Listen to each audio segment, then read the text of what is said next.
everybody, and welcome back to the Blu-ray Hunter. I'm the Blu-ray Hunter, Jonathan Moody, and we've got another Blu-ray Hunter reviews for you guys. I'm really excited because we got a special guest again. I haven't had him on the show in a while, but please welcome John Ward. Hey, thanks for having me back on. Hey, Yeah, it's been a while. I think was our last one Head? I think it might be. was it? Because I know that's also Criterion, isn't it? Yeah, we didn't do it for Criterion Watch though. Oh, okay. So yeah, so maybe it was for here. I Yeah, don't I don't remember. I remember doing it. I just don't remember what it was for. well, and it seems that because Criterion puts out a lot of movies, and there's most likely a chance we're not going to cover every single movie that they've done on Criterion Watch. It's nice that I'll put a movie like this, or Warhead or something to Blu-ray Hunter as well, so that way we can review it, but it's not a part of that show, you know. Okay. Especially since I just don't think this is Paul's style or whatever, you know.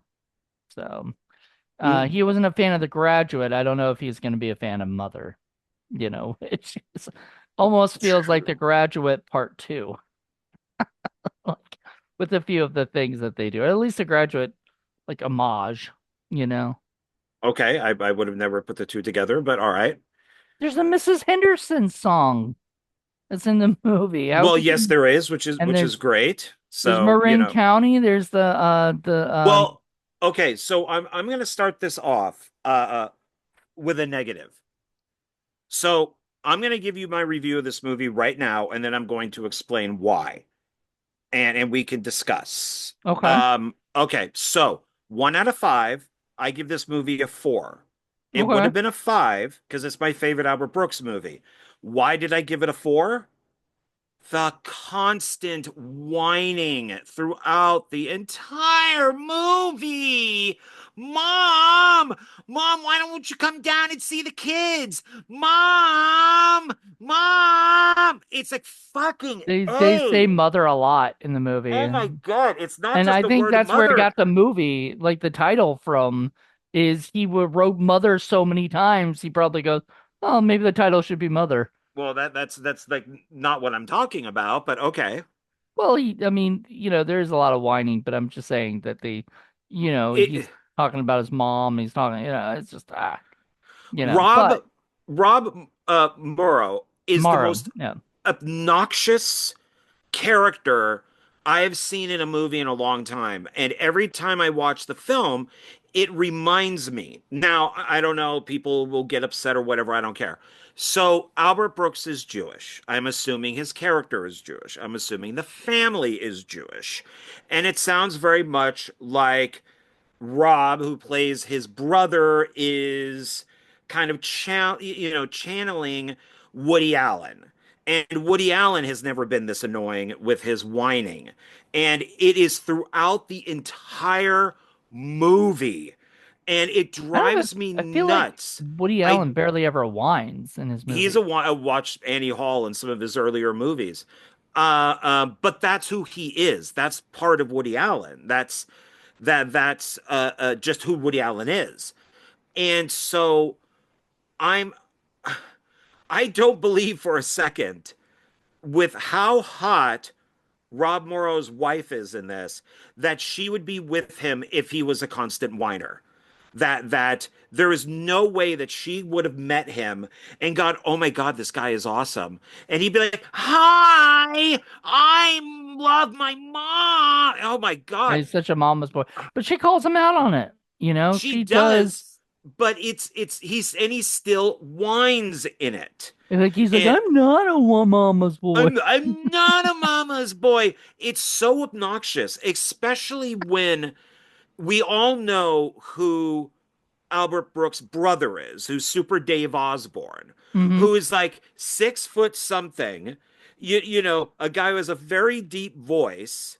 He's been in some of Albert's movies. He's the exact opposite Hmm.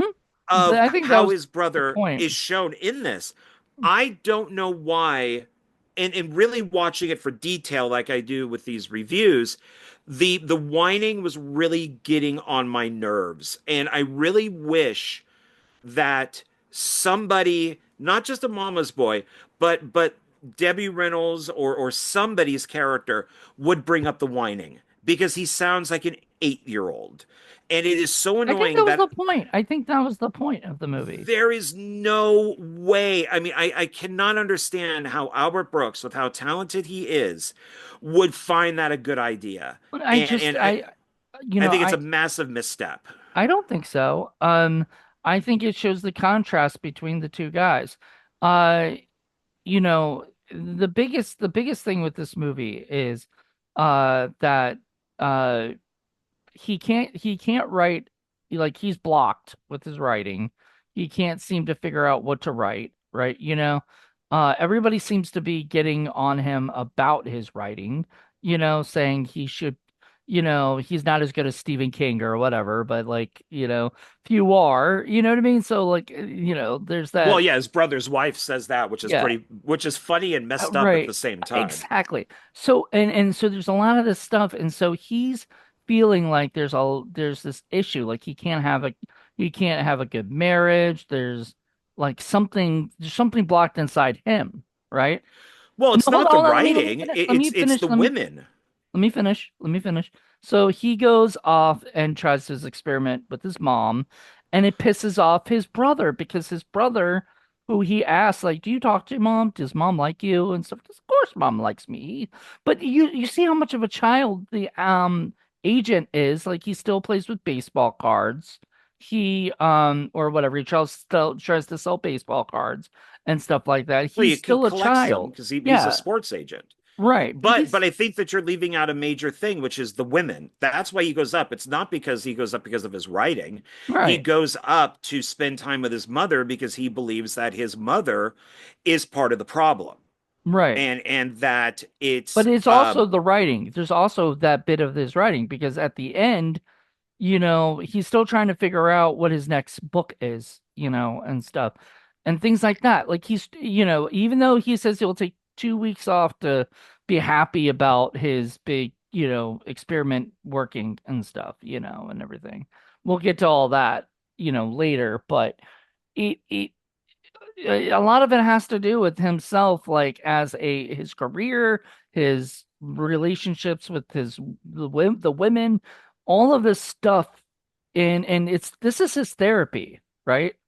So he's going to see his mother, and he's not the whiny guy. He's the one who didn't get the attention. He's the one who got treated badly, and he wants to know why. Why does his mom always kind of pick on him? Why does his mom always do this or that?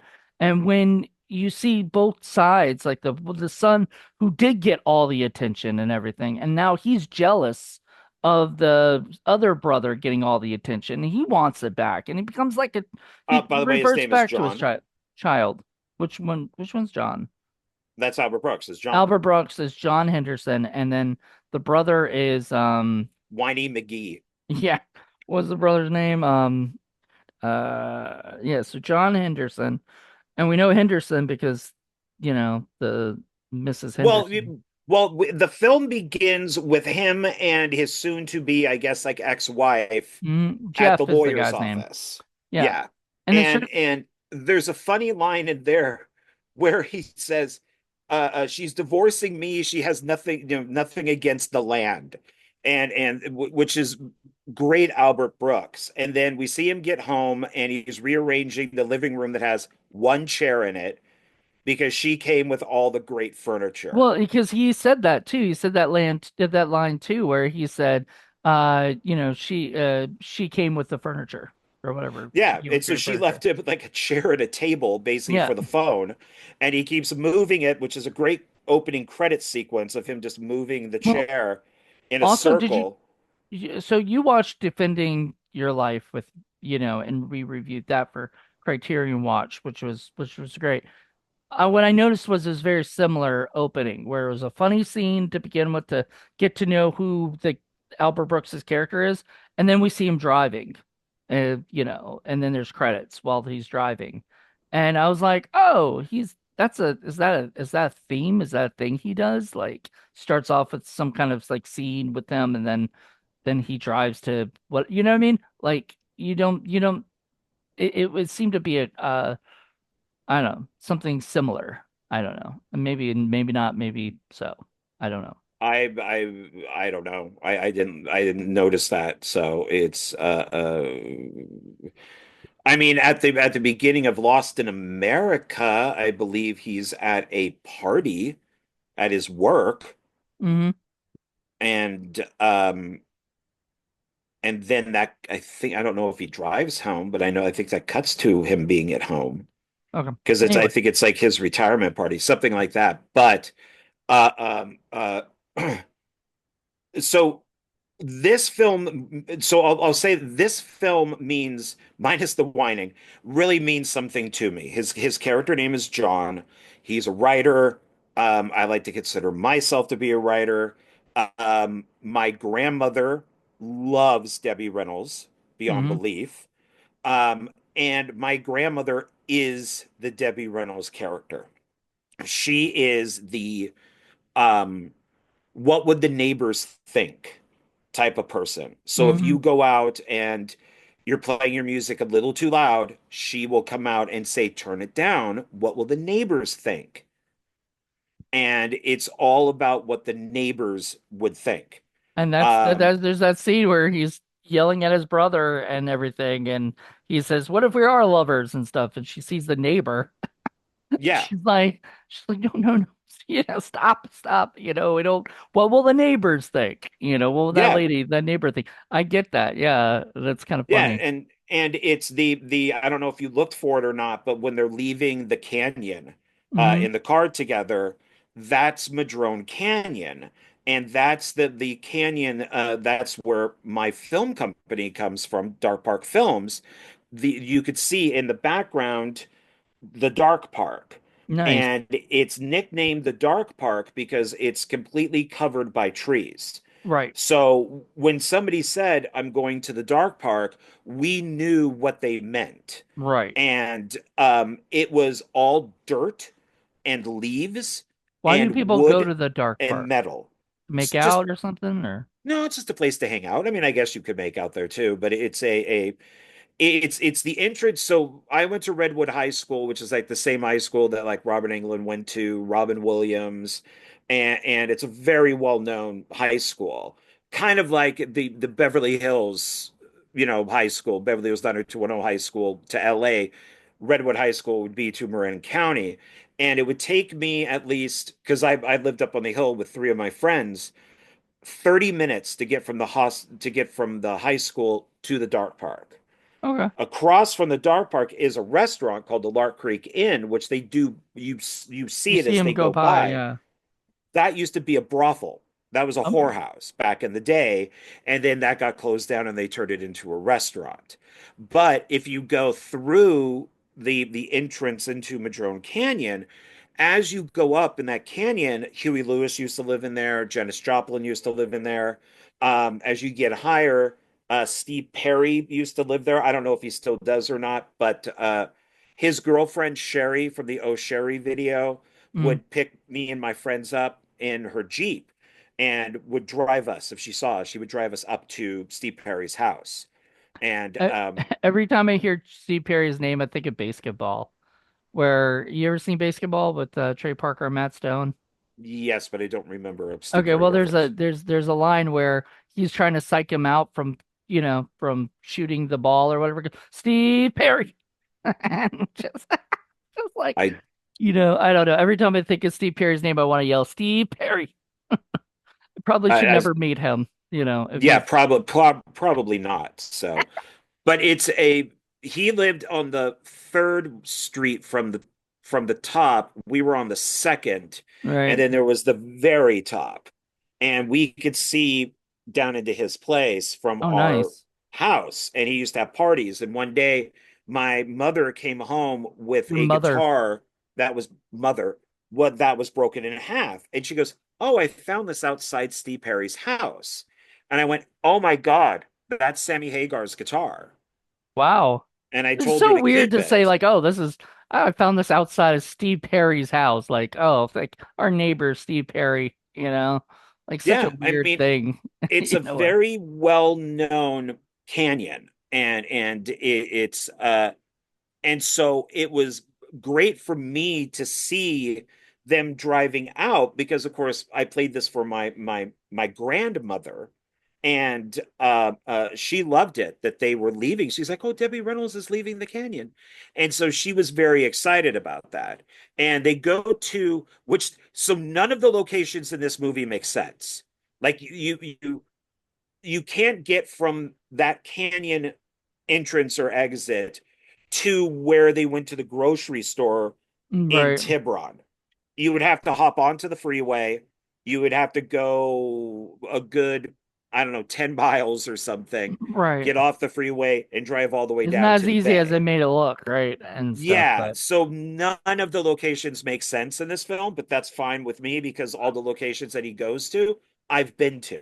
right. I mean, it's one of those things of like, I don't think it matters to most people, except somebody who actually lives there would be like, that doesn't make any sense. So I get it. Like, I get why they did it because if it's just easier to Oh, have yeah. those places, those locations and stuff. By the way, I want to tell you something before I forget. There's something really cool. So Debbie Reynolds was not his first choice. Did you know who his first choice was? No. Doris Day. Oh, He okay, wanted to that'd be bring her out. interesting. He wanted to bring her out of retirement. So from what I got from his interview, because it's on the Criterion, is an interview with him. And he said that he went to Doris Day. He wanted to bring her out of retirement, but then, uh, she wouldn't read a full script. Like he'd have to send like page at a time to her, you know. And eventually, she asked him to meet up with him, meet up with her, and chat at her house, you know. And he said, okay. So he went over to Doris Day's house, and right when he got there, she said, I'm not interested in coming back to acting. I'm done with it, and everything. And he goes, okay, then why am I here? Right? And she said, oh, I just want to show you my house and, hang out and, you can meet my pets and things like that. That was it. So he said, all right. So then he went to Esther Williams, who I think turned it down. Maureen Stapleton was interested, but that didn't work out because Maureen Stapleton wanted it to be uh like at her house or whatever. She lived in like, on the East Coast and she didn't like to fly. So she didn't want to, she said if you can make Marin County look like Massachusetts, or whatever in Massachusetts, we could do that. And he was like, I don't think we're gonna be able to do that. So then he went to Nancy Reagan, you know, and Interesting. Nancy Reagan couldn't get over being the first lady. So she would go, I don't think I would wear that. And he goes, you wouldn't wear that, but Beatrice would wear that and stuff. And eventually she turned it down. I think she cited her husband's health and all that stuff was a little bit more important right then and there. So she didn't do it. And then so he called up Carrie Fisher, who was his best friend at the time, and so, or not best friend, but like a good friend of his and stuff. Maybe best friend, I don't know. But they were good friends, and he said, "Do you think your mom would be my mom?" And she goes, I don't see why not. So they gave it to her, and so they had her come in, like meet with what is it, Debbie meet with Albert and stuff. And she said, okay, so who's directing this movie? And he goes, oh, I'm directing the movie. She goes, they're gonna let you direct this movie? And he goes, you got it. You got the part. Like you're Beatrice. Like just the way she like said that to her, and And he said that she was struggling a little bit with stuff, with her age and everything, and memorization and other things. But she was a champ. She just came in, did as well, and she wasn't known for comedies really. At that she was known for like Singing in the Rain and musicals and stuff. She wasn't really a comedy actress at that time, or whatever. So, but she came in, did her best part, and Rob Morrow auditioned and did a good job apparently, and they they flew him out. He's pretty much gave him the part right then and there. They just wanted to see if he was able to just do it, you know? I I like him as an actor. I've never had anything Like, have you seen against Northern him. Exposure? Did you watch that show? A couple episodes, as I'm Yeah, sure. it So wasn't it's my show, either. I didn't like it that much, but I mean, I might enjoy it more today, but it's I like him as an actor. I just don't like this character. And yeah. I did stop collecting things for a while because of this film. Is when John Albert Brooks is in Jeff's office and he's got the whole display of all the sports collectibles. Hmm. And I thought that John made a lot of sense that when he sees like I think it's a card signed by like Babe Ruth or something, and he goes, "Oh yeah, that's worth like $3,000." And he goes, "Who's going to give you $3,000 for that? The market for this are 8-year-olds." Hmm. And I kind of went and I started thinking about that entire scene and that conversation, and I stopped collecting for a while. Well, I just where you were collecting memorabilia, right? And stuff. Yeah, it would be autographs. I think at the time it was movies, movie posters being signed, 8x10s. It was all going to Fangoria conventions and having people sign stuff. And I think I stopped for a little bit because what he said to me made sense because I felt that the collector part, once again, like I said, I take this film very personally, was me like for that minus the whining, he was he was being me for a second. But on and that was and then John was also kind of being me because it's like, what does all of this amount to? Like it Hmm. doesn't really amount to anything. Right. And Right. and so it's yeah, I stopped for a while and then kind of got back into it again. But Debbie Reynolds, I cannot picture anybody else in this role, and I don't know who Albert based this on, if it's his own mother, but It I am is. telling you, it is really like he followed my grandmother around for a day. We had an addition built onto the house, and down there was a freezer. It was a refrigerator sized freezer. She would freeze everything. I mean, everything. And because it could be stew, it could Hmm. be chicken, it could be anything. And I would take it and and I'd be like, hey, Gran, can I get something to eat? She'd be like, freezer, go get the bag from the freezer. And I'd go down and I would grab a bag of stew that had been frozen for like a month. And she did have the ice cream with the crap all Yeah. on top. The protective Yeah, the whatever protective layer that layer. Yeah. yeah, Uh and it really was. And I remember my mother lived my mother and I lived up in Rohnert Park, which was 45 minutes away from Marin County. So it was mhm. up north going into wine country. And Wine, like the guy was wine. whining. Oh my God, that's right. And except that's the good type of wine. And all my friends were going to school in Marin. Hmm. So I begged her and she said that it really hurt her feelings, but I begged her to let me live with my grandparents. And because I had no friends. And my mother would have to drive 45 minutes because she worked in Marin County. She was a hairdresser. She was Grace Slick's non touring hairdresser. Grace Slick from Jefferson Starship, Jefferson Mm. Airplane, Cool. Starship. Yeah, so she was her non touring hairdresser, I guess. So she wanted to stay down there. So I did get to stay with my grandparents. The first thing I move in, which is pretty much just like a suitcase and like some crap, I'm a kid. My grandmother looks at me and goes, "I'm not your mother.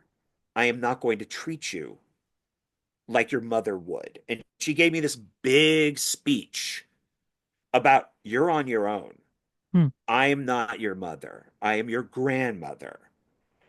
10 minutes later, she walks downstairs and goes, "Would you like anything to eat?"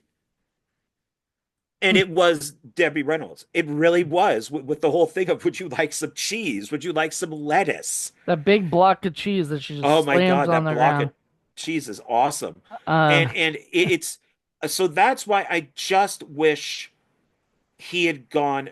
I maybe have the whining a little bit, but right. I just wish that somebody would have really called him out for it because it's just when you look at Albert Brooks's other films, there is nobody like this. And Well, maybe a companion piece to this would be The Muse because he is a screenwriter in that. yeah. But he never, there is nobody in any of his movies that does this. And Well, it irritates me that this is my favorite film by him. yeah, I mean, I get it. I get that. It didn't bother me at all, and maybe on future viewings, maybe it will. I don't know, but probably not Now because, that I brought it up. well, right, but I don't think so because the way that I kind of viewed him was, yeah, he's the jealous little bratty brother, and he hasn't, even though he's a sports agent and he's got a career and he's got a family and he's got all the things that like seem like that John sort of wished, he would have because, he has failed marriages, he has, no, nobody likes any of his books, like that one, oh man, Lisa Kudrow, by the way. Yeah, the Fucking first the yeah, first date that he first goes date on. and he goes on and she's just like she talks about she doesn't read basically. She's not the person for him, or whatever. And he Well, asked her, she's just yeah, it doesn't click at all. He meets her on like some I don't know back then. I don't know if I don't think the internet was around with yeah, these there's no dating sites, site but like that. No yeah, I think Tinder. she says how she met him and like the supermarket or something. I Yeah. forget. But yeah, and they go out on this date and they go to the restaurant and what does she get wrong? He She so brings Charlie Chaplin. She thinks he's Charles Dickens. yeah, and it's she's so awful. And he's like, "Oh, you read my book?" And she goes, "Well, I read the jacket." Yeah. And And then it's she's so awful, and it's almost like Lisa Kudrow's roommate. oh, that's Vanessa Williams who I work with. Oh, there you Yeah. go. You got a link. There's my tie to it. If Yeah, you yeah, I've got 7 degrees of Vanessa Williams, I guess, or whatever. yeah, 1 and degree. that she almost knows. I think from the look on her face what he's in store for. Like she's just smiling, Yeah, she's just like you have no idea what you're in for. yeah, You because know. they're so not right for each other. I mean, and but in the at the end, he gets that one woman who knows who he is because she reads his books and loves his books and everything. And yeah, and she's gorgeous, Yeah, she and it's way better. I great. hate to say it, better looking than Lisa Kudrow. I think Lisa Kudrow is gorgeous, but like that girl was a knockout. That one woman at the end. I don't even know who she is. I don't know if she was the. I don't think I she was think a she's been famous in some. actor. I recognized her, but it's a to I guess to jump to the end. It is a really good ending that it's almost like what is it like serendipity that they he just happens to pull into the same gas station that she's at and she just happens to recognize him. He almost ruins it by Right. saying, "Did my brother set you up? Like where you sit here by my brother?" And she's like, "I have no idea what you're talking Yeah. about." And he course corrects that, almost self-sabotaging. Well, it was Um, called. Her name is Rosalind Allen, and she was in an episode of Seinfeld. She was in Naked Gun 33 and a third. She was in a bunch of television. Pinocchio's Revenge. She was in that. oh, nice. Yes. She was in God, lots of stuff. So she's still acting. She's since 2024, so good for her. She was she was great in that. That was such a great like little Well, role. and he's being creative, with the whole thing of, hey, how about from Marin County down to LA? Depending on how they go, it could either take um like 8 hours, or it could take, like when I drove from Pasadena. See, they're just in Marin County, but I would drive up to Santa Rosa. So if I took, that would be 10 and a half hours from Pasadena. Right. But if you take the five, that's 6 hours. And then if you take the 101, which is the scenic route, that's 8 hours. So depending on what route they took, Probably the six his hour one. idea of, hey, let's stop every once in a while and we'll have lunch and then we'll have dinner and then he goes, there'll be like a whole bunch of little dates by the time we get back. And she's like, wow, that's really creative. She And said that, and yeah. it is. And it's actually a great idea. So, and so and then we see Debbie Reynolds, she's back on the computer and she's Well, writing about the when you experiment. first saw it, did you think that was John writing or did you think that was her writing? Her. I always thought it was John. And apparently Albert Brooks said most people thought it was John writing, and that was his plan to make it look like it was him writing it, and everything, not her. Like you wouldn't be thinking it was her, but it was and stuff. And I think that's really cool. Honestly, when I first saw it, I'm not sure, but watching it this time, I knew, well, of course I You already already know know from you've watching, seen it a but few times. watching it, if you look, it's a woman's hands. And I don't think that John would be writing about the experiment. I Mm, think with who Debbie Reynolds' character is, that she would be the one, because he would go back and start writing the sci-fi novel again. yeah, Because Debbie Reynolds, she does criticize him, constructively criticizing him for some of his characters, which could get him thinking. And then, of course, when he meets up with the woman at the gas station at the end, because she's so into these novels, that he would probably start that up again. right. And so, because of her, She gave him his she was his muse. Maybe. Like that's kind of in a way because he was like he didn't have that spark at that time, but like and if you notice like after he got all of this stuff figured out, which was I guess we can skip to the end because we kind of already talked about it, but Debbie Reynolds comes into is on her date with her guy, Charles.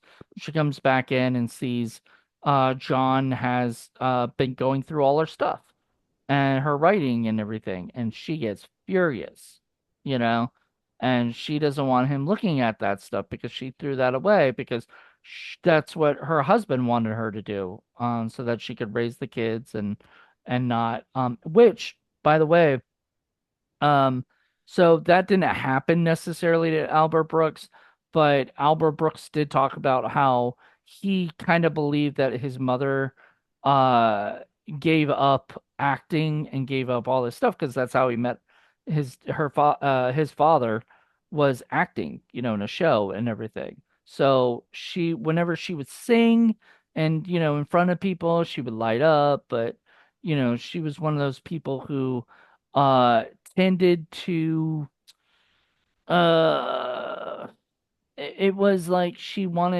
um she was sort of a little bit jealous of her son. So there was times where he would call her up and say, "Hey, did you watch me on the Tonight Show?" Because he was a big part of the Tonight Show. He did a lot of comedy on there. And her response was, "What did Johnny think?" Johnny Carson. What did Johnny think? Right? And not like, oh, you did a great job or, whatever. And so it was one of those things where I think when he was writing this movie, it was sort of very therapeutical for him, to play that part, to write it, and I almost think you should write a story about your life, a little bit about your life with your grandma, or whatever. You Oh know, my God, that's I mean, I would have to include my mother in on that. I yeah. would, it's that there I have had so many lies told to me. I have no idea. I'll make this fast. I was told that I was triplets Oh and yeah, you told me that that. yeah, and that two of the brothers came out with the umbilical cords wrapped around their necks and they were dead, and mine was wrapped around my stomach and I had a hard time breathing. And so then my mother would say to me, if she didn't like something that I did, I wish that you were one of your dead brothers and one of them Oh, survived. Um, I remember when my mom got uh, when she got divorced from my dad or whatever you want to call him, that what I heard was is that my mother was involved with the mafia, with drug running, and that she one of the deals with the mafia was that Sonny, because that was his nickname, a very mob name, we would have to stay in like New Mexico and that my mother would have to pay the mob back for keeping him there, run drugs. So none of this who has told been. you? Who told you this stuff? This is family stuff. This is stuff Okay. that I've heard from. None of this. My grandmother did say, "Oh no, that's not true about the triplets." And then years later, she goes, "No, it was true about the triplets." Wait, what? So Why did she change her tune? I have no idea. That's why I have no idea about certain aspects of my life because they're so like my uncle will not talk about Sonny. That's something that he will not talk about. So something happened there. So there was an actual Sunny? Yeah. Oh yeah, yeah, yeah. His name is uh Irv something Okay. like Irving Sonny Ward. Like a real And kind of but that nerdy was your name. that was your dad? Yeah. Okay. And I'm Yeah. I'm actually named after his dad. So the William Lee Ward would be his dad. I don't know Right. where they got John from. But to kind of get back into this whole thing, if I were to sit down and write my own version of mother, which I guess would kind of be grandmother, I would have to include my crazy mother in all that. So Well, I mean, it's and that would be interesting because, you would have to have the sort of unlikable character, which in this case wouldn't be a brother, but would be the mom. And then you'd have the likable character, which would be the grandma, who like I love that. Like I could picture a scene in my head of the kid coming to the house and the grandmother saying, "I'm not going to be your mother." And then coming down and saying, "Would you like something to eat?" Like that is comedic. That's a comic it scene. literally was like 10 minutes later, and all of a Right. sudden, But which see, is, I and mean, I think she made me a grilled cheese sandwich. And I right. was completely, and from that moment on, she became like my mom. And instead of my grandmother, and my grandfather was kind of like my dad, my uncle was kind of like my dad. And I did have a big brother through the Big Brothers Association where she signed me up. Jerry Mosley is his name. I'll never forget it. We were together for, I don't know, God, 5, 6 years, probably maybe longer. Big Brother. And yeah, big brothers, big sisters. Yeah, I know that. One of my friends, also named Jerry, by the way, one of my friends named Jerry, was a had a big brother. And for the longest time, I never understood because I was a kid, when I heard about it, and I was like, I thought because he had his whole family was like adopted kind of thing stuff, so I thought it was literally like his real brother, and I think my mom thought that too, but no, this was just a guy from the Big Brother program who treated him like a big brother or like he was the big brother and stuff, which was kind of cool. Yeah, that was the whole thing is that since I didn't have a dad and my uncle and my grandfather did the best that they could, but I remember my mother freaking out because Jerry came over to the house. Mm-hmm. My grandmother let him take me out Oh wow. and didn't tell my mom. Okay. So when my mom got home, she thought I was kidnapped. See, you're So you're telling me she all these called. things that are good for a like comedy. Why is this not a real script? Like, dude, you need to copyright this shit before somebody else steals it. Holy shit.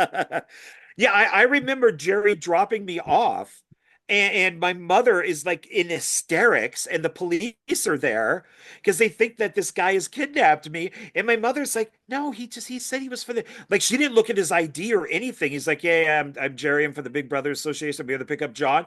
Oh, okay, John. And then she took me, he took me, and I was back a couple hours later, and my mom was just like freaking out.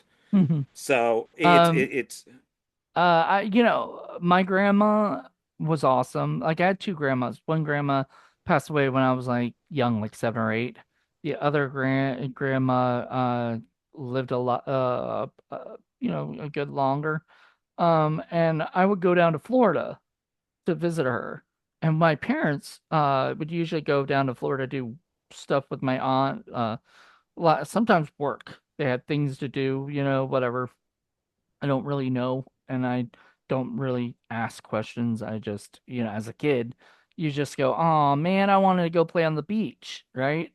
I didn't want to be in the trailer with, my grandma, in her trailer or whatever for like a week, Uh, but then like it was fun. Like she would give me money and I'd go down to Domino's Pizza and just go buy pizza and come hang out. And so I'm actually writing a in like I have an idea for a script that's about a guy who comes back to Florida after, years after his grandma's death and comes with his family, and he kind of reminisces about you know, that, that time he spent with okay. his grandma and stuff. But mine, I mean, that one includes stuff that was not in my life, like a girl that, like a romance and stuff like that. Like, things that didn't happen to me because it's more interesting than the shit that actually, I mean, nobody wants to hear about me just watching TV in a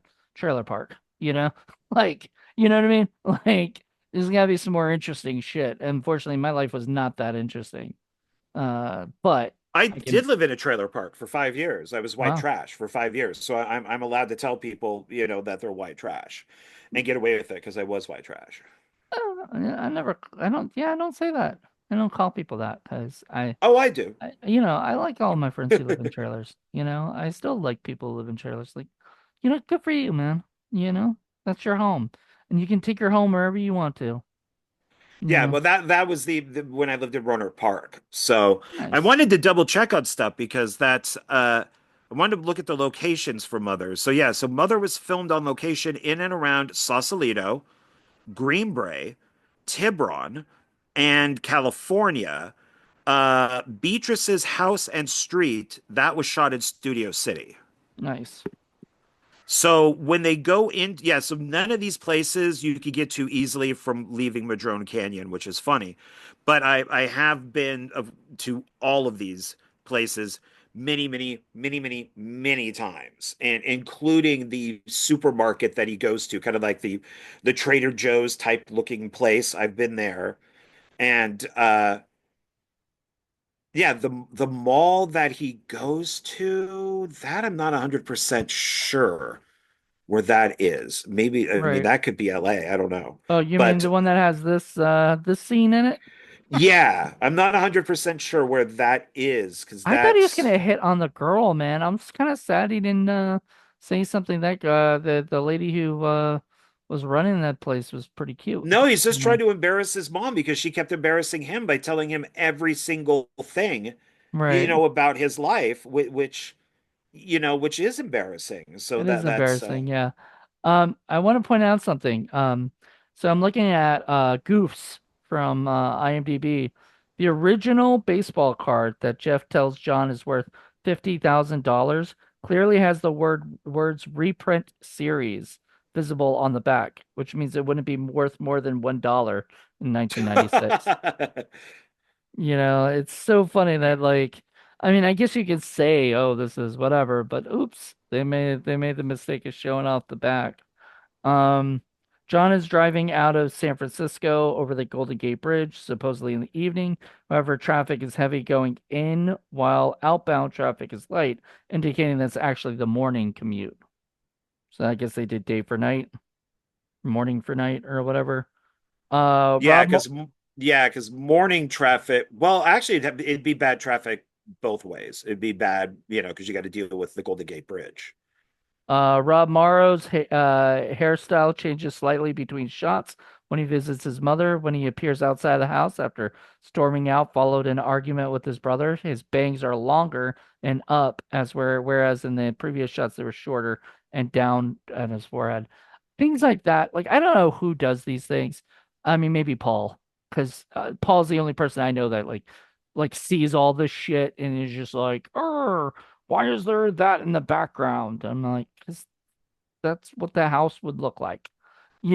Like he notices that shit and stuff. So he might notice a hairstyle, but I don't know who does that and then writes them out and says, I'm going to put them on IMDb because I don't think IMDb itself does that. This is all user based. So some user guy goes on Mother and looks, makes all the errors, like in goofs Look, that I never would have noticed at all. I don't notice people's hairstyle unless they were like, was that movie? There was a movie where the hairstyle was like very noticeable. It was a Samurai Cop, where the hair is just like ridiculously like you could tell that there's different hairstyles in the same scene, and stuff like that. And I get that because you bring somebody back and you still need to shoot the stuff. What are you gonna do? I mean, wigs or whatever. You know what I mean? Like not much you can do. You just say, well, "Oh, a well, lot of the wigs look really bad. They did that with Fan Four Stick when they did all those reshoots. Kate, I'm thinking on her last name, but Mara." yeah, Mara. When she came back, it's so obvious that it's a wig. It's like a really bad wig. I never watched it, mainly because I really don't like the director. I just don't like him. I not that I had just problems with him as what he did with, but I tried watching that Capone, it was a Capone movie or something Yeah. that he did. It was just awful. It was just terrible. And I was like, why is this guy still getting work after he was a baby on that set? You know, like I guess everybody gets second chances in LA, you know? Well, Yeah. I mean, it's. I mean, how much of what we heard was really true? I mean, it could be stuff that was, some of it could be true, but I would like to talk to him, about the whole thing. So I I know think it would be. you'd love to interview him about fan force I stick. would, yeah, because it's I like Fan Four Stick, and even though I do think the Roger Corman one is actually better, I think that's my favorite one. But You don't like the other ones with like Jessica Alba? those are fine. Those are okay. They're fine. They're fine. You know. See, I always say cute. You always say fine. Whenever you Well, just but describe stuff. fine isn't yeah, it's middle of the road, I guess. Mhm. What did you think of the movie? It was fine. It's middle of the road. I didn't hate it. I didn't like it. I mean, it's just kind of Paul says meh. pedestrian. Paul says meh. I say okay. It was okay. You It's know. okay. It's okay. Yeah. I mean, Yeah. fine, okay, meh. All the Oh, same thing, basically. some stuff in Mother, I thought I didn't know if they were cheap jokes, but there's a joke with Debbie Reynolds' hearing, Mm-hmm. which I didn't think was very funny. Then there's the whole thing when they're in the grocery store and she goes, "It's not like people are lining up to buy bread." And then you see the line of people with the bread and he's kind of motioning at it. There are things like that in this that I don't know. I'm sorry, my screen is glitching more than it has been in a while. Um, uh, I don't know if what exactly those don't. I don't know. They don't seem like Albert Brooks jokes to me. They seem to be something. I'm having a hard time explain it, but there are these moments in the film where he would be like, "Mother, you're not listening to me," and she'd go, "Huh? What? I wasn't listening to you." Yeah.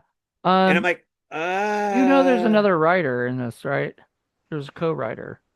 yeah, yeah, it's the writer that he normally works with, Right, co-writer. like Monica Johnson, I think, or something. Yeah, and I think not he doesn't work with her on everything. I don't think he did. I don't think they worked on Defending Your Life together, if I'm correct.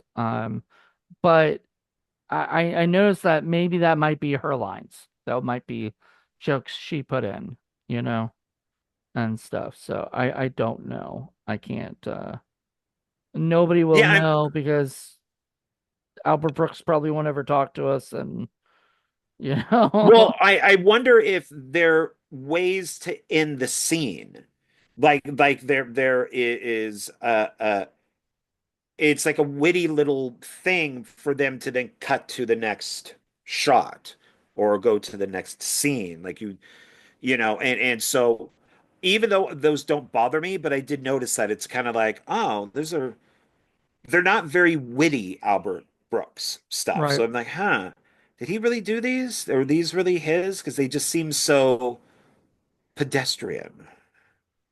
Yeah, I mean, maybe, or maybe that's what the studio asked him to do. Can we have some more jokes where the she's old? Make jokes where she can't, she can't hear or something, you know. Like make bread jokes because of the depression, something like that. Yeah, things like that. Whatever. I mean, I did like that he talked about in the interview that that that he wanted somebody who lived during the 50s or whatever, that sort of was born, because like if you look at Debbie Reynolds' life, she actually was born in like 1932. So when he says you were like 2 years old during the Depression, yeah, that's like literally, that's Debbie right there. That was the perfect age. She was the perfect age for that role. And he wanted somebody that, because I think because of his mom, you know. Like I mean, he wrote this. This was sort of autobiographical. I think a lot of his movies are, in a way, sort of autobiographical. They're him. Like if you look at Defending Your Life and then you look at this one, they're almost the same character. They have different. They might some have different quirks to them a little bit, but like they're Albert Brooks. It's like Woody Allen writes Woody Allen. You know, Albert Brooks writes Right. Albert Brooks. And um, I haven't seen Modern Romance. I want to buy that because I think it's on Indicator on Blu-ray. His brother is hysterical in it. It's one scene. Robert Brooks is going to buy running shoes. And I've never laughed so hard. It's great. His brother is so deadpan funny that and of course, his real last name is Einstein. So he's Albert Right. Einstein. Yeah. So oh man, I would love to like interview him about that because I don't know how much he's talked about that, but I would love to ask him like, how was it in school, man? 'Cause you were not Albert Brooks in school. You were Albert Einstein in school, and man, he must have gotten teased a lot, you know? Well, there is a documentary about him called Defending My Life. Oh, I didn't even know that. Yeah, I'm not sure what it's on. I think Rob Reiner made it because he also did one on Gary Shandling. Hmm. I'd have to check that out. Um, that's interesting. Yeah, God, I forgot he was in This Is 40 as the father, the other father, because there's two fathers in This Is 40, I think, if I'm correct. Yeah, yeah, There was him and yeah. Harold Albert Ramis. Brooks, Defending My Life. Oh, it's on HBO. Is it? Is it on Yeah, Max? yeah. It says HBO original. It was made only last year. Wow, I gotta check that out. Thank you. I Yeah, didn't there's a know about bunch of that. people. Yeah, Judd Apatow was interviewed, James L. Brooks, Larry David. There's a Well, lot of people interviewed in this, and it's really good. They said along with kind of like the Gary Shandling one, which was also by Rob Reiner. Uh, Um, Rob Morrow mentioned in his interview that uh Albert Brooks was so cool. Like he was the person he wanted to work with. He really wanted, wanted to work with. And what he said was that uh he Albert Brooks, he went to what is it? He would do the Tonight Show stuff so much that uh all these comedians loved him and thought he was like their favorite comedian, and they would invite him to hang out. So there he was hanging out with all these famous comedians, right? And they would just ask him to basically, tell him jokes and stuff. And to me, that was just so cool. They know that like he's lived a pretty good life, as a comedian, but he still had to do a movie that was sort of like I said, like sort of therapy. It's really funny because it's therapy for Albert Brooks and becomes therapy for John, you know? And I think that's right. great. That's amazing, that he made a movie about this is so far my favorite. Like I liked Defending Your Life a lot, but I actually like this a lot more. So I'd probably give this 5 stars, you know. I What well, so discussing the whining, it's okay. I'm going to go 4.5. I'm going to go 4.5, and because thinking about it, and you saying like, yeah, he's like the child that gets everything. So his brother, so Jeff whines to get his mother's attention, mm-hmm, and then he gets what he wants, while John doesn't whine and doesn't get what he wants. So now he's transferring the whining over to his wife. mm-hmm. So, I mean, I guess I could look at it that way. I just wish there wasn't so much of it, I you mean, know, so yeah, because like he so whined, I bet he whines on the phone, but like he'd be talking to like a baseball player, and he's whining, right, you probably. I know. mean, that's his character. But once again, like yeah, like we said, like he's the guy that got everything he wanted because because he didn't go the way that John went. John went the mom way, right? And I guess the son went more toward whatever the dad did. We don't really know too much about the dad. We just know he's 6 feet under. There's just like a line about that or whatever, that he's dead. But aside from that, we don't really know much about the father, you know? And so the son is more like that and still, is still a child. And it gets even more like so there's that scene, one of my favorite scenes in the movie is where the whiny brother comes comes to the house, right? And what does he want? He wants the stuff that Albert Brooks doesn't want. He wants the cheese and he wants the sherbet and he wants the, you know, and Oh, when he because goes back to when he drives, when he takes a plane from LA to the mom's house because he's so jealous all right, that, yeah, then he wants, yeah, all the stuff that yeah, because John he want. doesn't. I But think that's also kissing the mom's ass he's too. also jealous of the because I think there was so he kind of laughs at him like when he's like, "Oh, you're gonna be a 40-year-old man living with your mom. What is wrong with you? Don't do that." But I think in the back of his mind, he's like he wants to do that. Like he Oh, wishes he was yeah, there he living with wants his the mom. mom, yeah, completely to himself. Right. He wants, so he does get jealous from the brother because, yeah, which is why he purposely sets up to sabotage them when he's like, "Mom, why don't you come down for the weekend and visit the kids?" Yeah. This is he intentionally did that Hmm. to fuck with them, and that's, when John, then when he's on the Video telephone phone. I love that monitor, shit. I yeah, love and that, by the way. I sent you that video or whatever. Somebody actually bought one of those things and unboxed it and and used it. But the thing that Albert Brooks said is he never had one because you had to buy two of them. You know, you had to have one and then give it to whoever you wanted to talk to, right?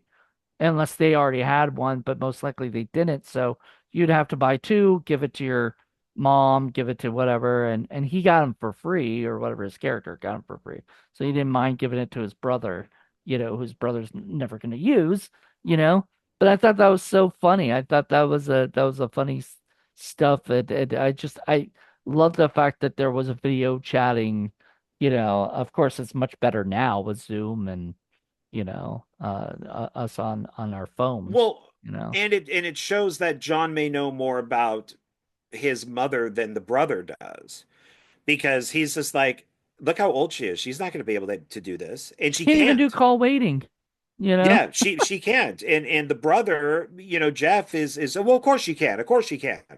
And it's, just trying to get his way, and she can't do it. She just doesn't do it. So Yeah, it's a she's like her face is like all up, you know. Like it's just like you're seeing like the nose down. It's funny, like it's because have you ever dealt with somebody like that? Like okay, to go back, Paul. Paul hates technology. Paul would be that, person who couldn't figure out how to do that stuff. Like he just hates it. He thinks it's annoying. And I think that's how the mom feels. This is sort of annoying, but she doesn't want to be mean to the son who, sets all of this up and wants to do it, like, wants to talk to her. She just, pleases him, right? right. Also, I love my one of my favorite scenes in the movie is the scene where she's talking to the TV installers and she's like, "Oh, that looks too green." And It's the guy's grass, like, ma'am. It's meant to be green. "It's that grass," because he changes it to, of course, the next thing he changes it to is fucking soccer, and it's got that feel of green. And she's like, "Oh, that's too much green." Just like, oh That man, yeah, that's shit my grandmother would do. They would, she'd be trying to fiddle with the stereo, and that's and oh, there's, oh, what's that horrible sound? Grandma, that's bass. Oh, oh, it's awful. What why do they have that? The no, bass is, oh, it's bass? Why? Take it off. Just get rid of it. And then so she'd listen to music without bass. it's so funny. Uh, I actually, I really enjoyed this movie. Like, I think this movie will be something I'll watch like over and over again. I'm so glad I bought so yeah, I'm gonna show it off because I don't think I did yet. I got Not yet. the 4K, which looks like the Blu-ray anyway, and it comes with the Blu-ray, so it comes with both. And then there, if you can see, I don't know if you guys can see, read anything there, but it does come with a couple supplements, which is two interviews, the Brooks one and why am I Albert Brooks one and the Rob Morrow one. So there's only two interviews, but the Albert Brooks one is like 26 minutes, so it's a pretty good size chunk. And then the Rob Morrow one's like 11 minutes. But they're both, I mean, Rob Morrow doesn't have as much to say, he didn't, he just came in, did his part and left. But he did say very kind things about Debbie Reynolds and Albert and working with them and having such a fun time. And and then the one thing about this is that the uh the 4K doesn't have any supplements, so it doesn't have anything like except captions and whatever, and that's it.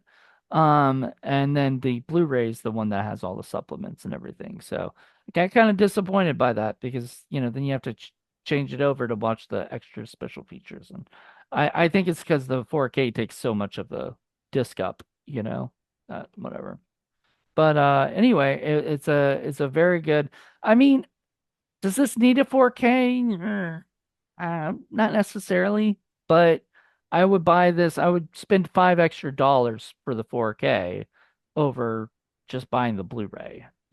Like, well, $5 isn't going to make or break my bank when I buy it at Barnes and Noble for the Criterion sale, which I bought it for.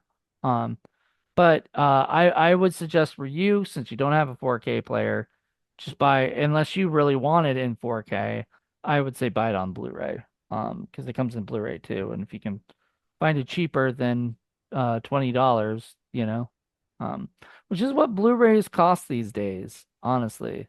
Like that's the normal thing. So, you know, normal going I rates. do I do want to collect all of his movies actually. I want to I'm surprised that I have it. I think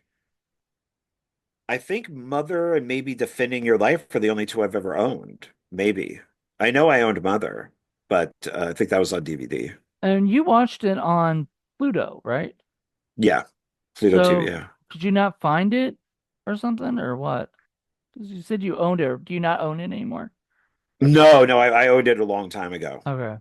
Yeah, yeah. But I was, if I had to, I was going to go and see if Zia Records had it, and I was just going to buy it because I liked the film so much. But then I saw that it was on Pluto TV, and it was like, no, let's just watch it on that. You know, trying to save money. I told Jackie she should watch it because she just moved back in with her mom and she has not a great relationship. I mean, yeah, whatever. I don't want to get into her story. 'Cause that's not mine to tell. But I thought when I was watching this, I was like, oh man. I'm sort of lucky. I've had a really good relationship with my mom. Of course, there's always going to be fights or issues, or whatever, but I had a really good relationship with both my parents. I didn't grow up like having a really sad childhood. My mom, my mom was not like this mother. She would buy the more expensive stuff because she figured, why not? Right? Then this woman who's more crafty and, wants to save money. The I did also I wanted Jackie to see it because it had Anne Haney in it as a small part. She's one of the women who meets them at the shopping mall or whatever, shopping grocery shop.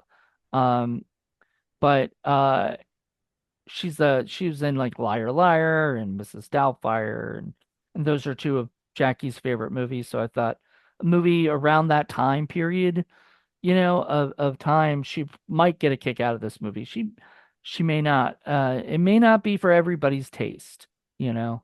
I, But but I agree with Debbie Reynolds. I agree with her with the food.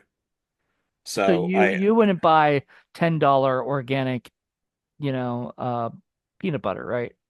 no, I would think it would taste like crap. That would probably be my thing because I just don't like I don't like a lot of things organic. Yeah, I would pick to me peanut butter basically is peanut butter, so her peanut butter is fine. And then she has the sherbet ice cream, from the unknown company. And sherbet ice cream is sherbet ice cream. And Right. so, when I go shopping at Smith's, I'll normally buy what's on sale or the generic brand because there's really no difference. Certain things there are, I will admit that. You don't want to buy dollar store deodorant. You probably want to buy Right Guard or something, or I do coffee wise, I do buy more of a named brand because Hmm. but I agree with her more than John. I think it was almost out of spite or something to buy the more expensive peanut butter. Well, I think so. I think he was, first of all, he's trying to prove a point to her, in my opinion, that she just only buys all the cheap stuff, and stuff. And he wanted to show her that there's times where you can just let go and buy the more expensive stuff because you can, like why not? But if that's what she likes, Well, and then just uh, let her do her thing. And she's an old woman who's probably not having a lot of money brought in. I mean, right. she probably owns the house. Probably her and the husband have, bought the And she doesn't house, have so a that's paid job, off. as far as we know. Yeah, and so it's okay, so maybe that save, buying the the generic brand of peanut butter, saves her a little bit of money Hmm. because she doesn't have a lot of money coming in. John is an author who gets advances and things like that. Yeah, so he's got And money coming in no matter, you know, yeah, probably so no matter if he's not working or he does. yeah, so maybe it's just kind of maybe let her do what she wants to do. And I agree with that, but I mean, was he, I couldn't understand, was he, I thought he was buying his own stuff, right? He was. So why is she going to tell him, oh, you shouldn't buy that? Like I would have said, Mother, let me buy what I want to buy, you buy what you want to buy. Like if you don't want to buy organic peanut butter, Which is more or less what he did. right? He's saying if I want to buy $10, She argued with him peanut about butter. it, and I'm like, don't just let him do it, and you do because they're both arguing sort of about their opinions and stuff, and I love it that those ladies were all like, oh, they've got this $10 peanut butter, that's so great, Yeah. and he's like, see, mom, you know, and you know, it was weird though, like that. It sort of showed like they're both similar, like all the old ladies are similar because like she's trying to get into that parking spot, so she keeps going around and around until her son just can't take it anymore, and he just shoves it, Well, shoves her. don't grab the wheel. Yeah. I I had mean to that. do something. I Yeah. had to stop you. Yeah. This was going to go on forever. And honestly, I wanted it to be stopped too. It was driving me bonkers. I don't like seeing people go around in a circle and stuff. So, but then the ladies went around in a circle and they bumped right into him again. So there's something about like old ladies not being able to know like direction or whatever, or kind of going in Well, and circles. and then when they do crash into each other, Debbie Reynolds immediately goes to the guy working there. She explains what happened. He doesn't give a crap. He Right. goes back to what he's working because who cares? John's embarrassed, kind of like when he goes into the store to buy underwear, and she starts explaining everything, and he goes, "Be honest with me. Do you really care about us?" And he's like, "No." Yeah, he thought about it for a second. Well, He yeah, was because they're like, customers. yeah, but he was trying to like think of like, should I say, to be honest? Should I say that no? It was such a great scene. I love that too. I probably loved everything about this movie. I just felt like it was just a nice, easygoing movie that, I mean, I could watch. Like, if I'm gonna have in a bad day, like, this is what I want for my Criterion stuff. I don't want something that's like, oh my God, this is the most profound movie ever, that this is going, right, this is going to change your life because, blah, blah, blah. Because most of those movies, are good. They're great. They're great movies, but they don't, what changes my life is watching this movie because I know after watching this movie, I can sit back, relax, and just enjoy something like this. Like this is my style. It's a talkie movie. You know, I like talkie movies. That's why I make talkie horror movies, which drives people nuts. People have commented, people don't talk that much and stuff like that, or whatever. I'm like, they do in my movies, they do in Quentin Tarantino movies, they do in these Albert Brooks movies. Let it go. Because, that's what I enjoy, So I'm very glad you chose this for us to watch, and now we got to do it because it was fun, you know. I Yeah. don't think we would. I mean, if I did it for Criterion Watch, it would be next season or the season after, and stuff. So I figured let's do it for Blu-ray Hunter reviews. Get it done. We just watched Defending Your Life and did that, and maybe we'll do Modern Romance at some point, or whatever, you know. I would be up for doing all of his movies. That would be fine by me. So I mean, I would watch The Muse again. I would watch all of his movies over again. So Who they're was the muse? That was what's her name? that's Sharon Alexander. Stone. Sharon Stone. There you But go. that has like everybody in it. That has like I think I know Rob Reiner's in it because they must be friends. And but I think like Martin Scorsese is in it. I think because Because it's about screenwriting, right? yeah, and she gets passed around. Sharon Stone is the muse, and she gets That passed sounds around wrong. That sounds from wrong. well, but it's Passed around. true from writer to writer or director to director, and then they have that hit movie. So Right. it's like they have a bomb, then somebody else would say, "Hey, you need to get so and so," and then Sharon Stone would come over, and then they'd write a hit movie. And I think it's Rob Reiner. I think he even makes a joke about North, about how bad North is, and then he goes, "Yeah, after North, and then when I did was like A Few Good Men or something," he goes, "Yeah, then that was a hit." Um, so you need to have her come over, and she is a and then that's when she comes over and kind of takes over this house because Al Brooks has a wife and everything. And Hmm. Sharon Stone is gorgeous in the movie. She even gets naked in the film too. So But because it's she's just PG-13, isn't it? yeah, we get her from the back. Okay. It's just to kind of show because she's not human. She is like a god. She's kind of like a Greek goddess. Right. That's the whole idea of it. Yeah, and so there's a scene where I think it's him and the wife, and she's in a robe, and she just in front of like a bed, like she's gonna get into bed, and she Hmm. just drops the robe and she's naked because she's gonna sleep nude. And they're both like completely shocked. So it's a great film. It's very funny. I'll definitely have to check that out. Like I said, I'm gonna buy Modern Romance at some point. I don't think The Muse is on Blu-ray yet, is it? I don't. That I don't know. I know I'm it's on probably just gonna DVD. I think I'm just gonna probably pick up all of his films It on is DVD. on Blu-ray. Okay. It is on Blu-ray. Oh, okay. Um, it's just a normal regular Blu-ray, not like special feature, not boutique label or anything. But yeah, that's nice. I'll have to pick that up too. So I'll have to, I guess that's what we'll do next year. So everybody on Blu-ray Hunter, get ready because we got a few more. Maybe next month we'll do the Mono Romance, and then month after that we'll do the Muse. Yeah, that works with me. So He's like, I'm excited. And I still got to get Lost in America. And I have Real Life on 4K as well.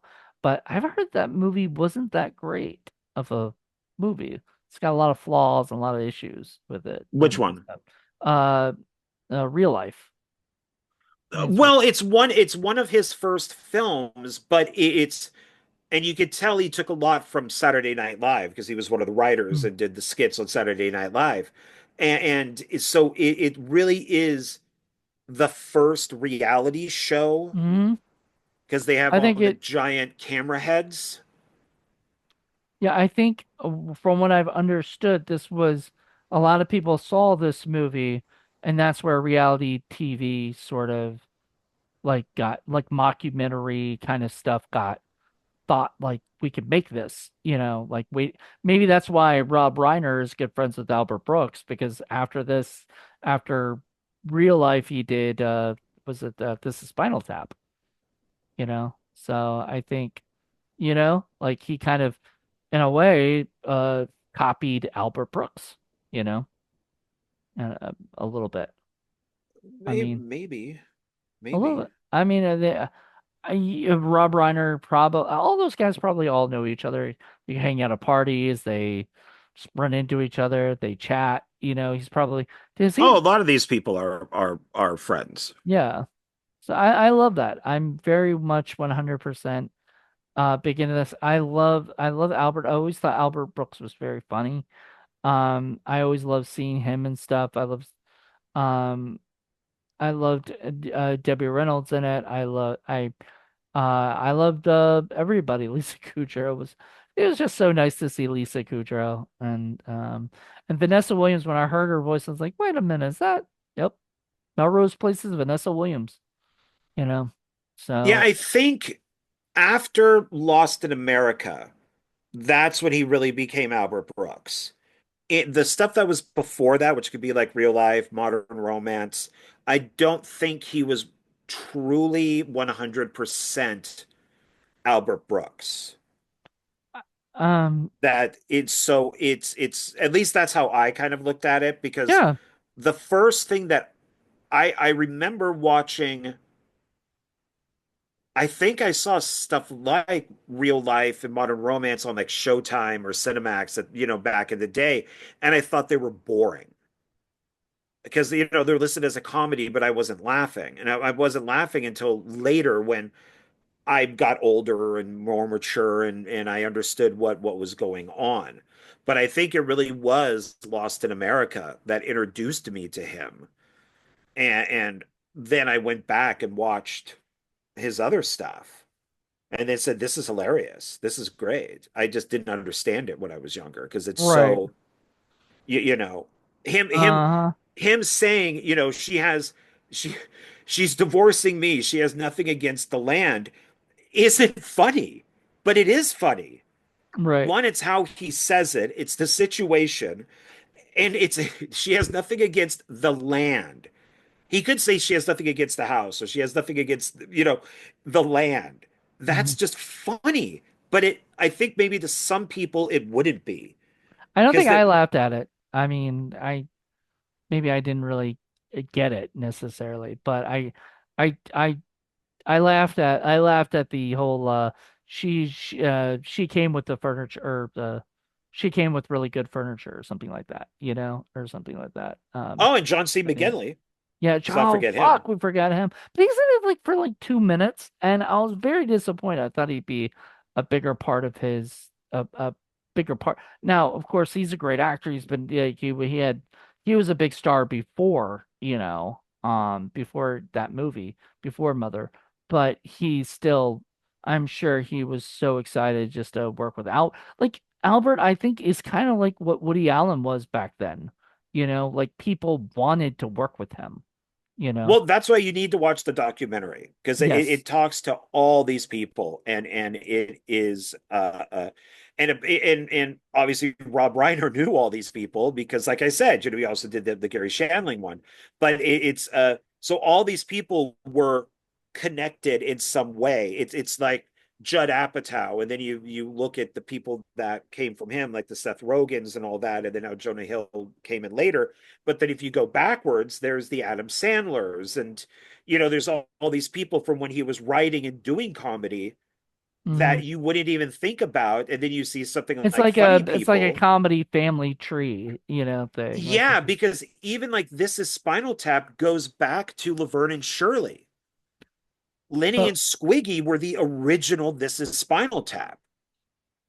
but like it goes back probably even further to like whoever the original comics sort of were, like Rip Taylor or you know all these famous comedians that people knew and loved and hung out and I just I love that. Like there's something about when somebody is really funny, right?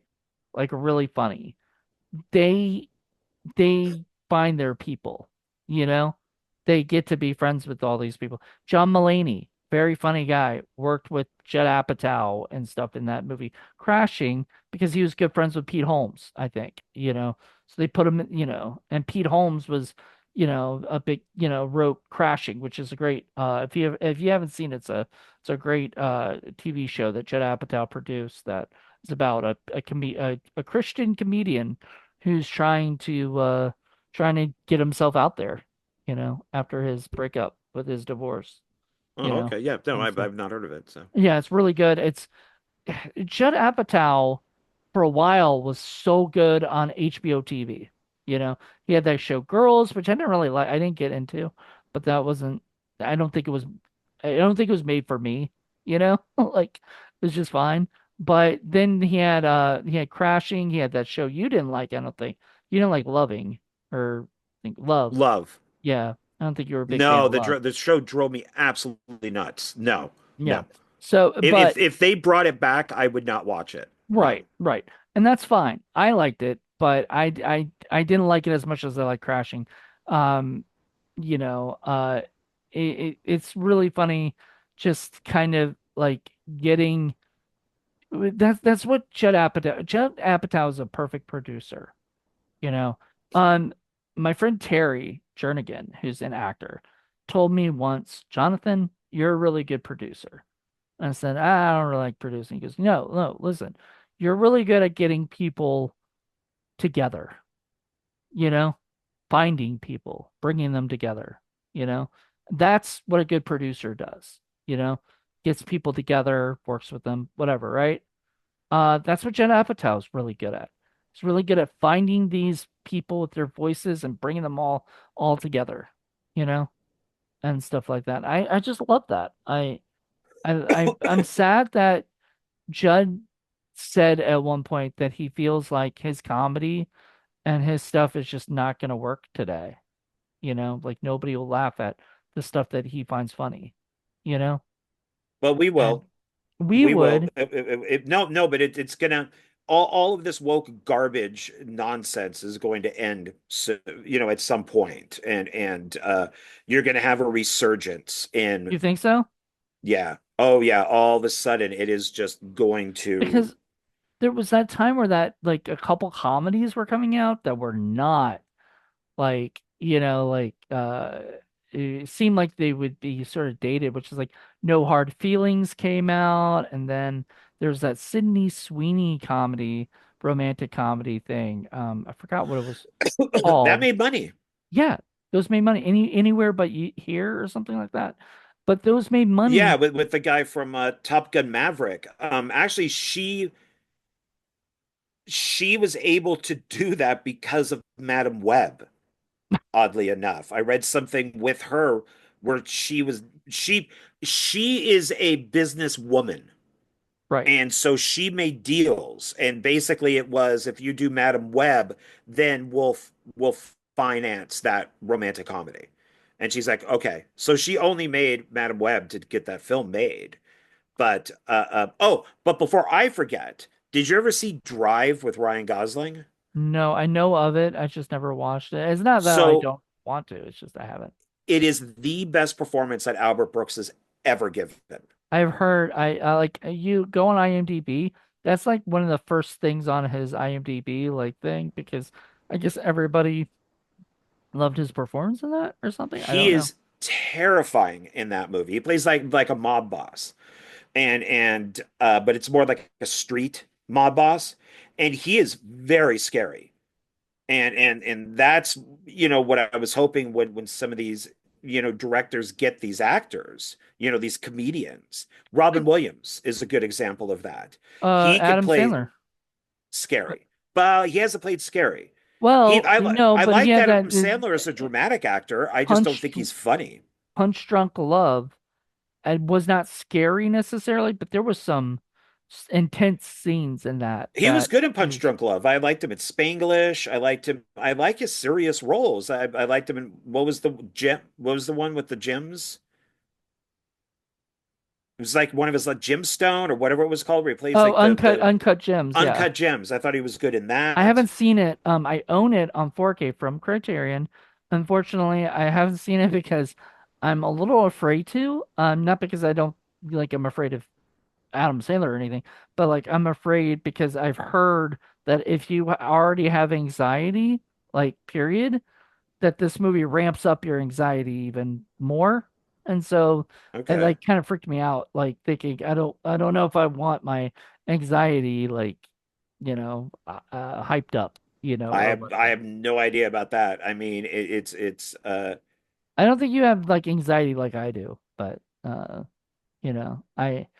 I have a little bit more, but it's okay.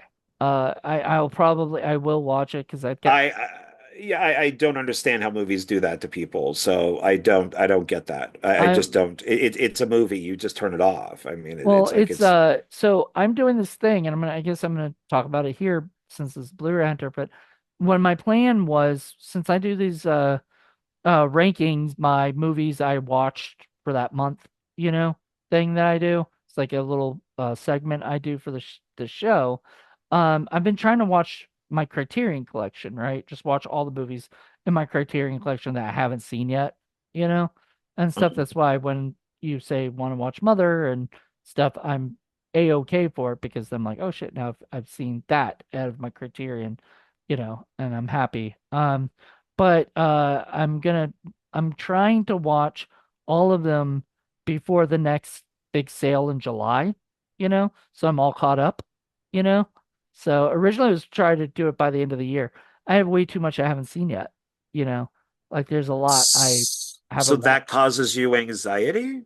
No, I'm just saying that I wanted to watch Oh, I uncut. thought this was I was somehow no, it related is, to it is. anxiety. You didn't Well, do a it's related segue. to You the just uncut gems because I need to watch that. That's one of the movies on my list. I need to actually get down and watch.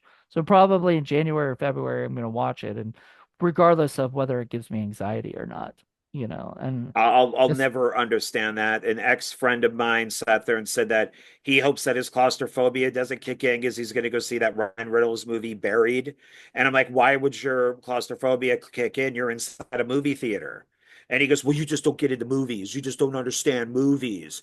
And it's like, no, okay. So I guess if I'm watching the movie Gravity, I guess because I don't have a helmet on, I guess I'm floating in space and I should be dead.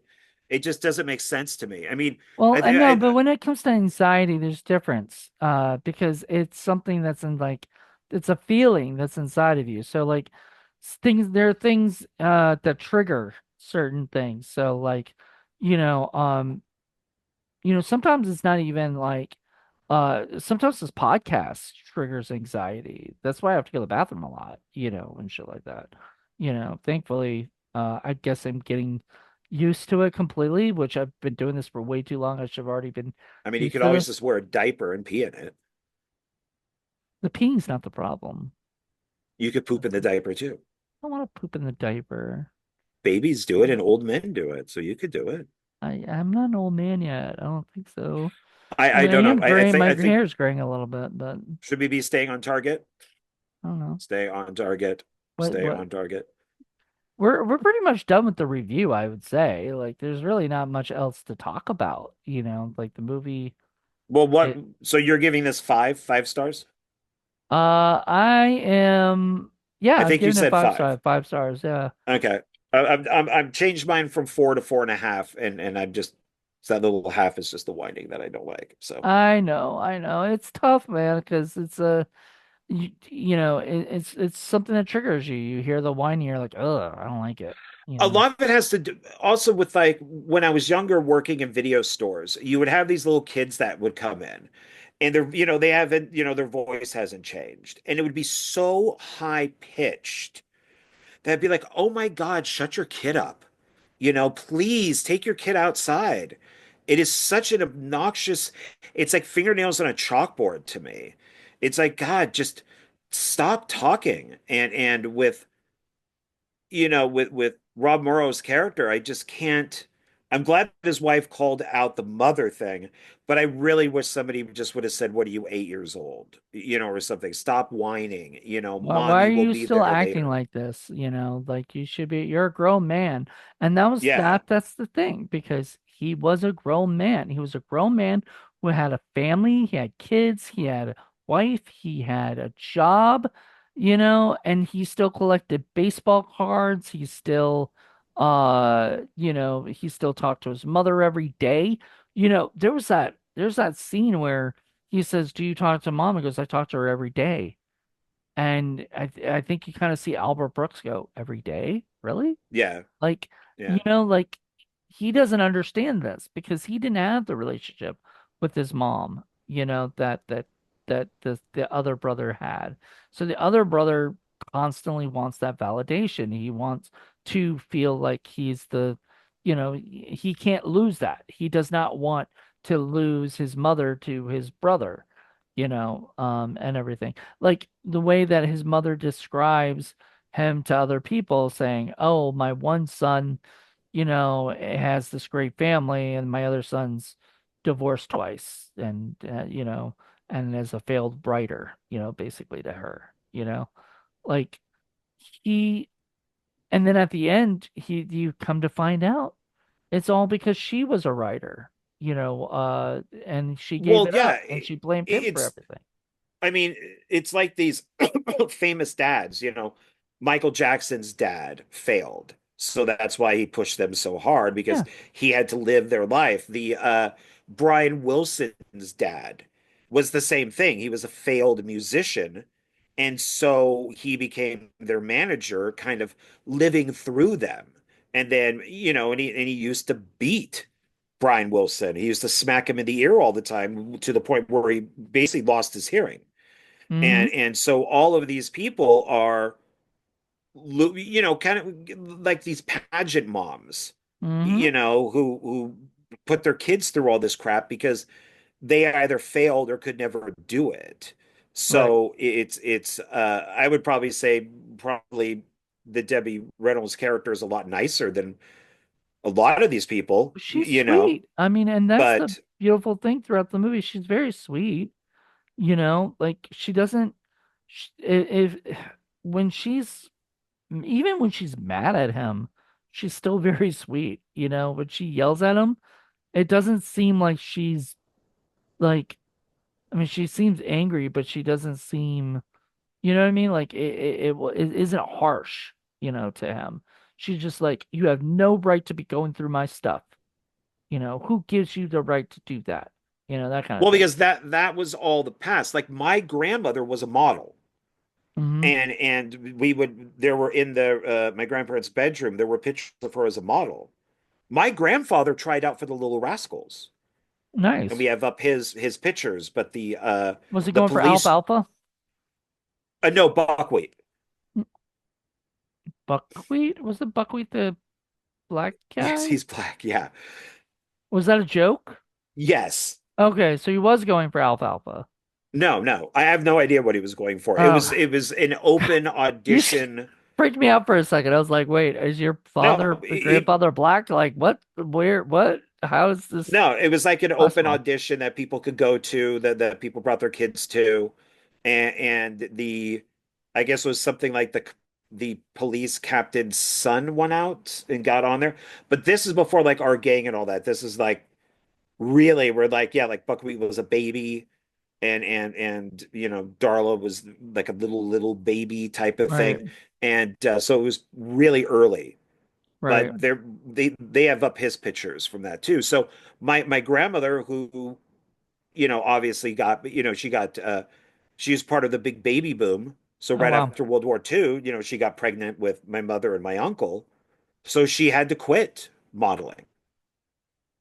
And so, who knows if my I mother mean, wanted to get into modeling, because my mom kind of has a Jamie Lee Curtis look about her, especially when she was younger before she let herself go. Um, she might have been able to do something. So maybe well, my grandmother would have been jealous. yeah. And so I really think that this movie, period, really connected with you. When you It watched it, did. Yeah. it's a now it didn't necessarily connect with me on that level or anything because I don't have anything like I said, I had no, my mom and dad weren't jealous. My parents are my dad's very supportive of my mom. Unfortunately, I don't know if people who watch this show know or not, but my mom passed this year. And so watching this movie, it was just sort of a nice little thing. Like it was a sweet little movie, you know. I enjoyed it. It wasn't, it wasn't this like everything has to be sort of joke, joke, joke. It let you kind of come in and there were jokes a lot, but it just wasn't all in your face. And so I enjoyed it. But it's very simple. Like we'll have him during the credit sequence. What can he do? We'll just have him just have him move a chair in a circle, and Right. then the credits will end when he gets the chair back to where he had originally Yeah, had put it. it, and then he calls his friend, because he needs the designated driver, so he could go out and drink. Yep. So it's very simple. There's nothing high tech. It's just him moving a chair. Yep. And then he figures out that his whole life he needed to get fixed, he needed to he needed to break out of this, like, these feelings, whatever this is, you know. He had to figure out what it was that he even kept saying, "Now I know why you hate me. Now I know why you hate me." And she's like, "I don't hate you." Shh, shh, shh.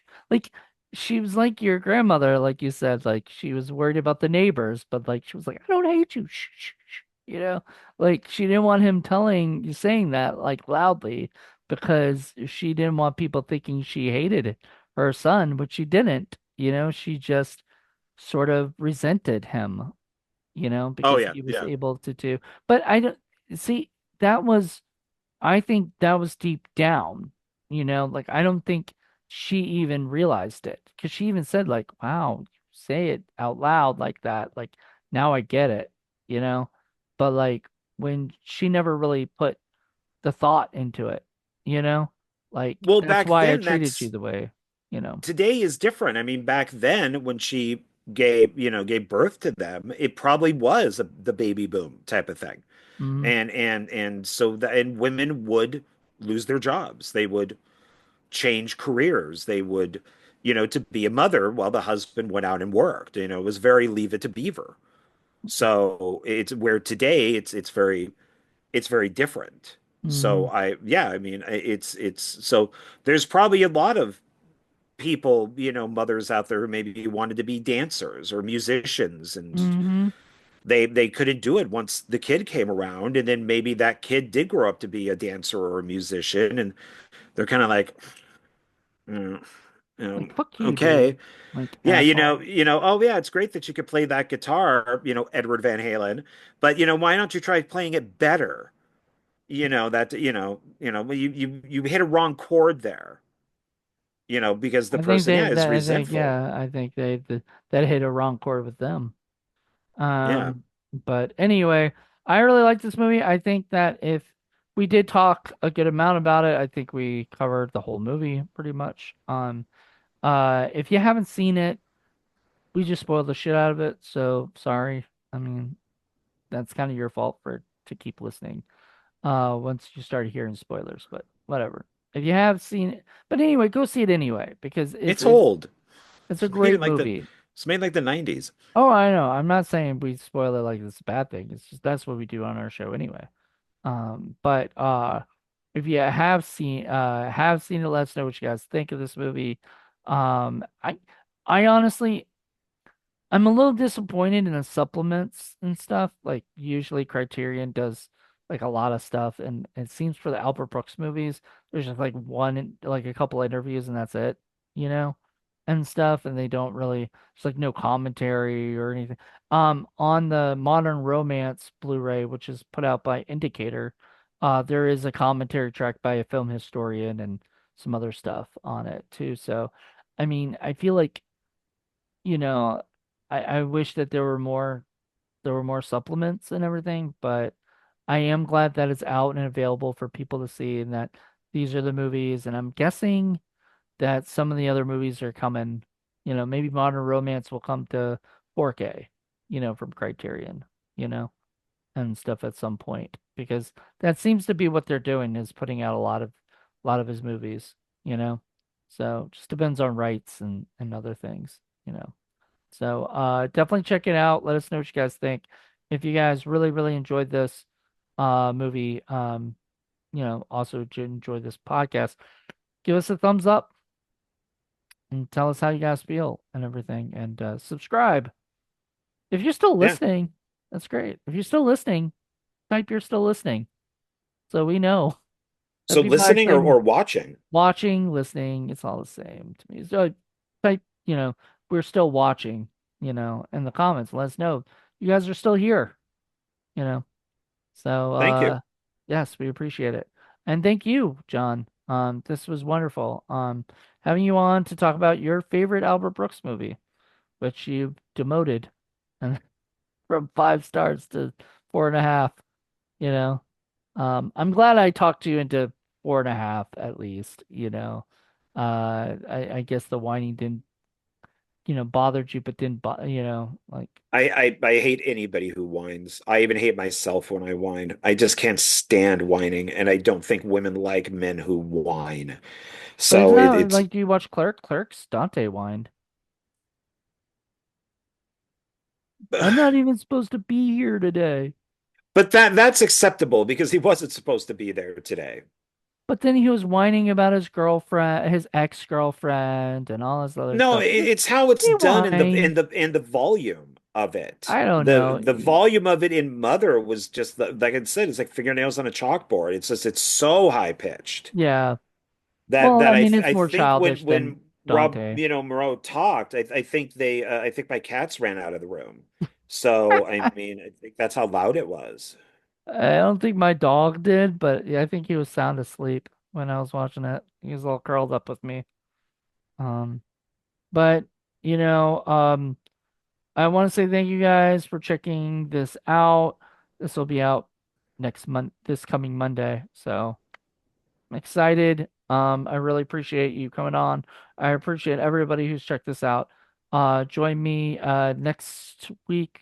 Well, I mean, actually, tomorrow will be another another segment. So you got more stuff coming to you from the Blu-ray Hunter. So enjoy.